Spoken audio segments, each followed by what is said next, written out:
While we're here in Hollywood North, Joe and Jennifer Montana are visiting Hollywood East. Last night we showed you a premiere of the new Disney MGM Studios theme park.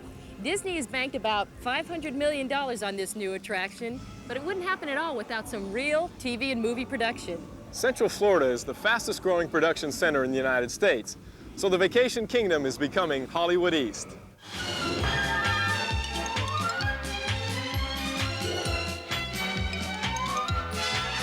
Seven major sound stages are already up and running in Central Florida, with more on the way. And Walt Disney World's Vacation Kingdom has its hopes of becoming the production capital of the East Coast.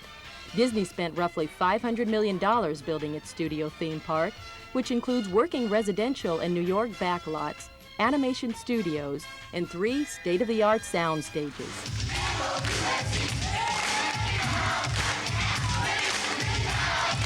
Stage 3 is home to the new Mickey Mouse Club. The Disney Studios have already hosted Carol Burnett, Siskel and Ebert, Win, Lose or Draw, and numerous commercials. Disney execs tout Orlando's weather and locations as equal or superior to those in California. But with Florida's fewer union restrictions and a lower cost of living, the bottom line is drawn in dollars. Therefore saving our client probably an additional $1,000 to $2,000. The kinds of facilities are here. We have terrific physical plant, we have good crews, but the number one reason that people come to Florida is the tremendous cost savings involved. Disney is not alone. Just a few miles down the road, Universal Studios has 4 sound stages operating, and it's ready to start construction on 2 more. Competition makes a healthy marketplace, and there's good reason for Disney and Universal to coexist. You just think of Hollywood as a place to make films, and we don't have that kind of critical mass down here.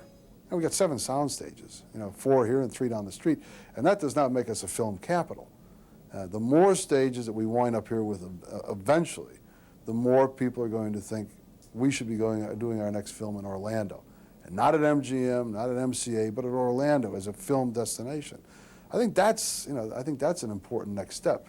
Oh, it's clearly competition, but it is the same competition that one shoe store would have with another down the block. We are friends with the people. The business is too small not to maintain those relationships.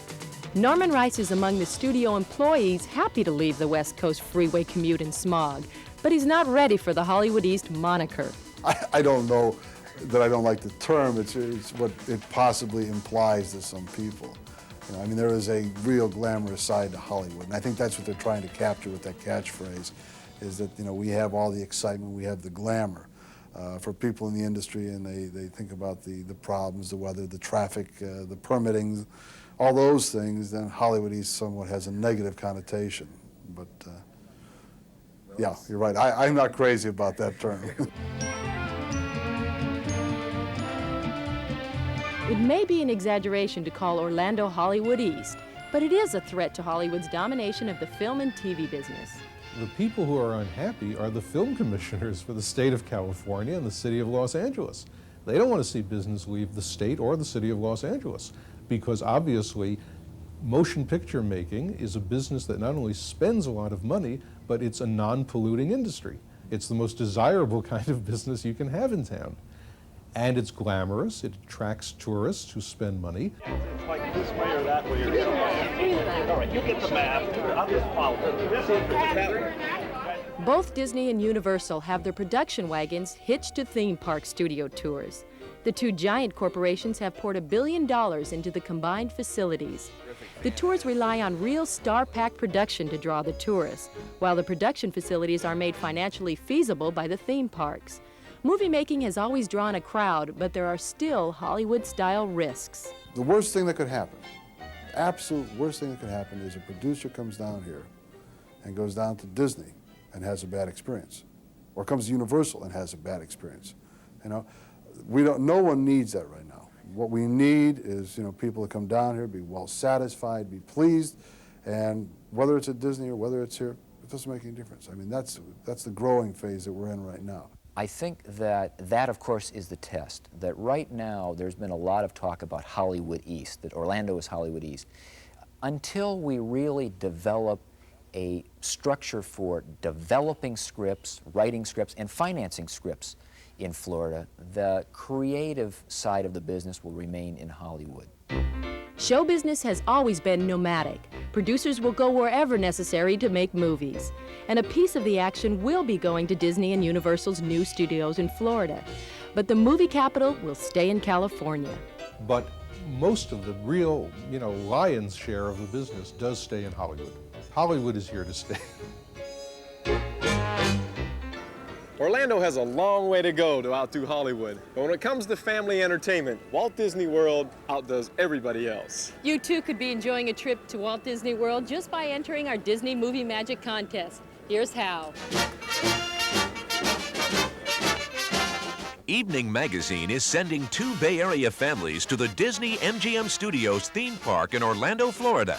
Each night this week, Jennifer and Joe Montana will give you the name of a famous movie character. There will be a total of 5 characters. All you have to do is write down 3 of the 5 names on a postcard, along with your name, address, and phone number, and send it to Disney Movie Magic, Evening Magazine, Post Office Box 26555, San Francisco 94126.